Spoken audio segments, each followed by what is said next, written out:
vamos a hablar de fútbol, vamos a aprovechar la renovación de Mbappé por el PSG y vamos a aprovechar el no que le daba al Real Madrid después de mucho salseo, después de mucho tiempo de sí y no, para ver precisamente, José Miguel, buenas tardes, cómo gestionamos el no. ¿Qué tal, Raquel? Buenas tardes. Bueno, ¿cómo decir que no? Que es uno de los grandes temas del momento. ¿Cómo aprovechamos ese ejemplo de Mbappé y lo que le ha sucedido? Pues mira, en este caso lo que tenemos son dos realidades. La realidad del propio Mbappé, que es el que dice que no, y la realidad del Real Madrid, que es el que sufre ese no. Decir no, bueno, pues podemos estar más acostumbrados.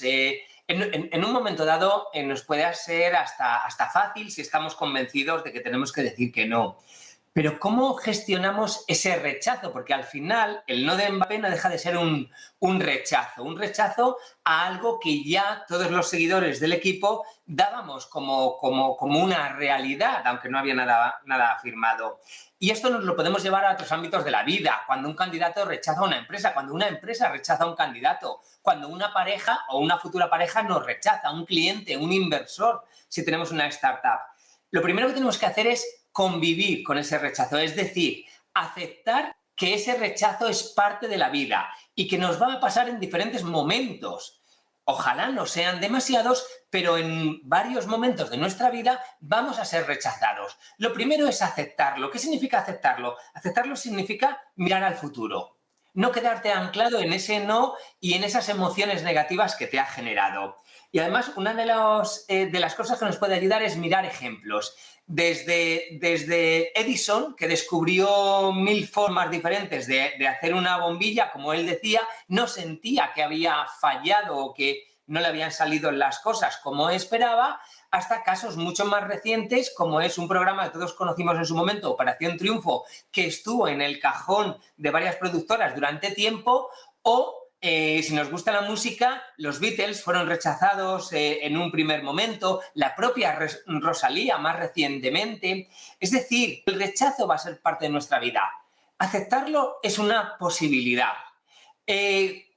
Claro, cuanto más acostumbrados estemos a que nos quieran, nos va a ser más difícil. En este caso, el Real Madrid está muy acostumbrado a que los jugadores quieran ir a jugar a este equipo. Pero bueno, tenemos que saber que incluso en esos casos, cuando lo estamos haciendo bien, y aquí el Real Madrid podríamos decir que lo estaba haciendo bien, en esos casos también puedes ser rechazado.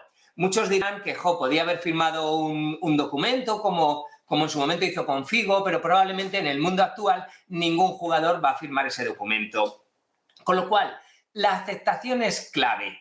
Esa aceptación, esa mirada al futuro, ese nuevo plan, esos nuevos objetivos, para verlo como una oportunidad de aprendizaje y de buscar, bueno, pues nuevas opciones que las hay en el mercado en estos momentos. José Miguel, dentro de esa gestión del no, en el ámbito empresarial, en el ámbito en el que nos movemos, teniendo en cuenta los diferentes puestos que hay en una empresa, ¿qué destacarías en este sentido?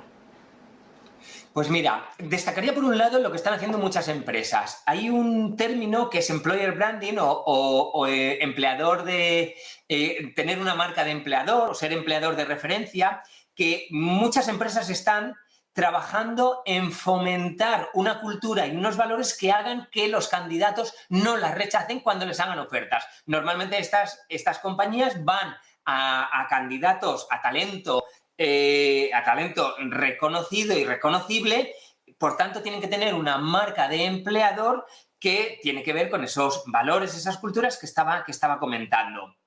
Por nuestro lado, ¿cómo podemos gestionar el no? Pues algo muy habitual, que un cliente nos diga que no, los que trabajamos con clientes.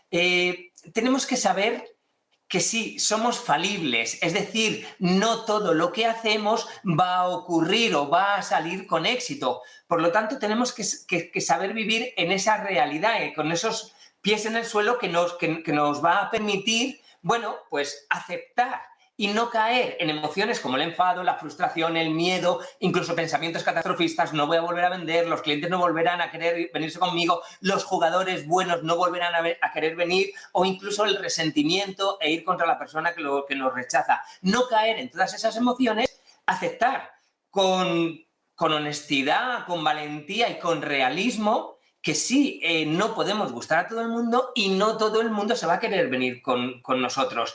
Y desde ahí generar un nuevo plan. Es decir, ¿cuál es el nuevo plan una vez que me han rechazado? ¿Cuál es el aprendizaje que me llevo? ¿Qué otras oportunidades tengo? Y en ese plan, ¿cuáles son los nuevos objetivos que voy a perseguir? Si hago todo esto como individuo, como profesional, o si hago todo esto como empresa, todas estas empresas que están trabajando en el employer branding, al final, incluso cuando se produzca el rechazo, que se producirá, bueno, pues es algo con lo que podré convivir. Y esto, por ejemplo, en el mundo de la empresa está ocurriendo mucho. Ya hemos hablado en este programa de la gran dimisión, que tiene que ver con esto, en profesionales que rechazan ya a compañías, y ya está pasando incluso en procesos de selección, de un candidato ya elegido, de repente decir que no porque tiene otras 2 ofertas y entonces te rechaza a ti, te deja a ti porque, bueno, no tiene todo ese conjunto de cosas que necesita para poder seguir contigo. Y no solo es dinero, casi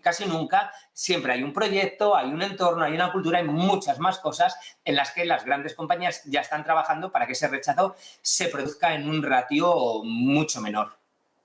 Pues nos quedamos con ese análisis, como siempre. José Miguel, un placer. Buenas tardes. Gracias, Raquel. Buenas tardes.